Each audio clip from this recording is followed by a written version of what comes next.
Let's see the question. In this question, what is saying? A block A is connected to a spring and performs simple harmonic motion with a time period of 2 seconds. Another block B rests on A. The coefficient of static friction between A and B is mu s equal to 0.6. The maximum amplitude of oscillation which the system can have so that there is no relative motion between A and B is take pi square equal to g equal to 10 के बराबर लेनी value. We have a 4 option 0.3 metre, 0.6 metre, 0.4 metre and 0.52 metre. Right.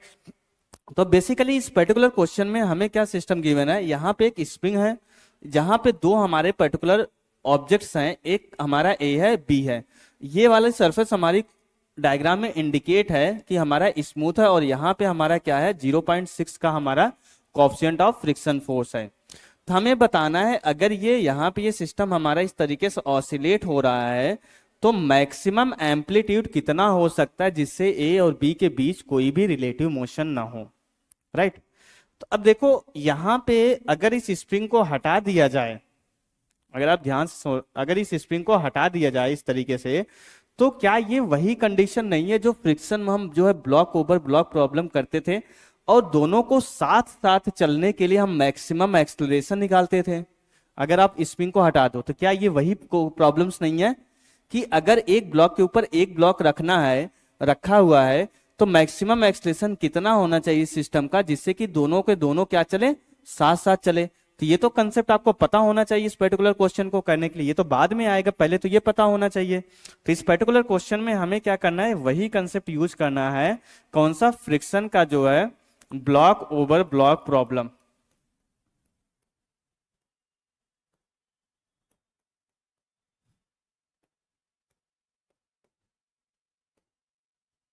ये कहां पे आपने पढ़ा है, friction वाले चैप्टर में. राइट. और इसके बाद दूसरा यहां पे क्या है कि अगर मैक्सिमम एक्सलेशन को क्या हम रिलेट कर सकते हैं सिंपल हार्मोनिक मोशन में मैक्सिमम एक्सलेशन. तो maximum acceleration of the particle, दूसरा कंसेप्ट हमें ये यूज करना है, maximum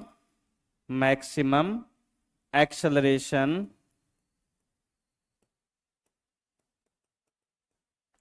of the particle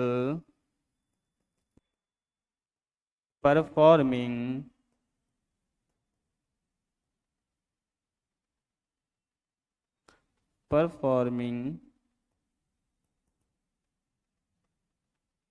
simple harmonic motion.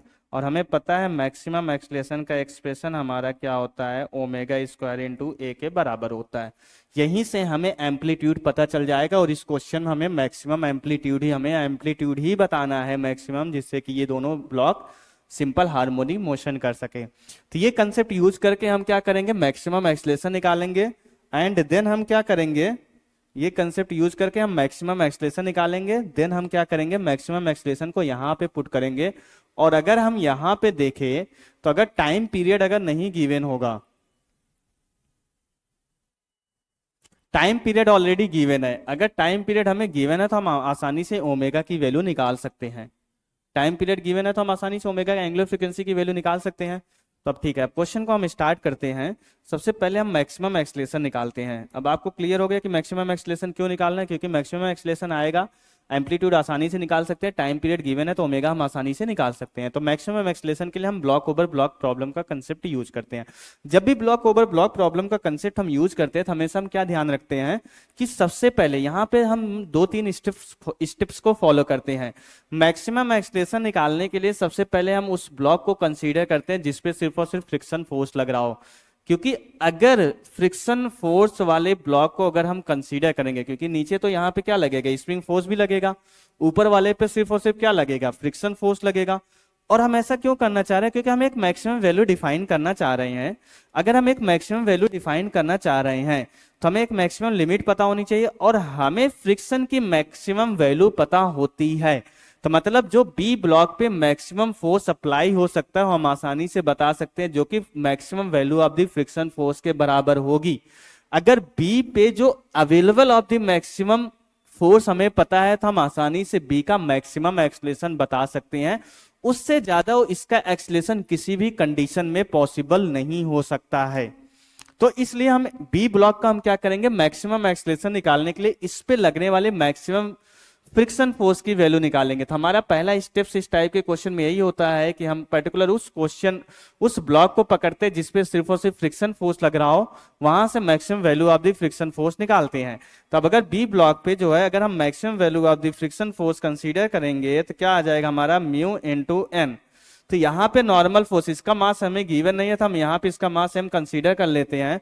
Coefficient of friction force given है, तो फ्रिक्शन फोर्स की मैक्सिमम वैल्यू, यही फोर्स हमारा क्या हो जाएगा, mass into maximum acceleration of the block B, और वही दोनों का एक्सलेशन होगा साथ साथ चलने के लिए, रिलेटिव मोशन ना हो, यही हमारा ए और बी दोनों ब्लॉक का एक्सलेशन होना चाहिए।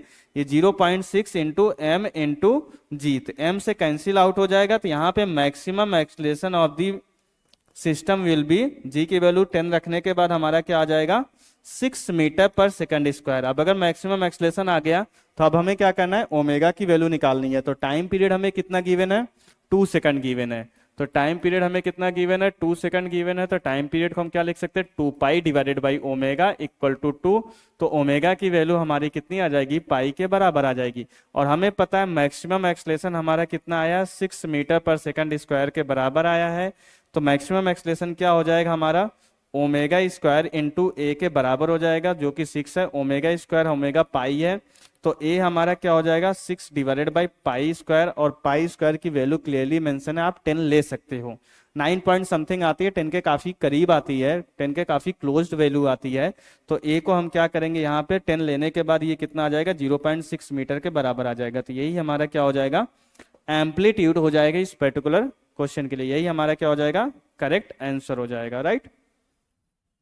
ये हमारा क्या हो जाएगा यहाँ पे, करेक्ट आंसर। तो अगर हम ऑप्शंस को चेक करें तो बी ऑप्शन मैच कर रहा है, B option will be the correct option for this particular question.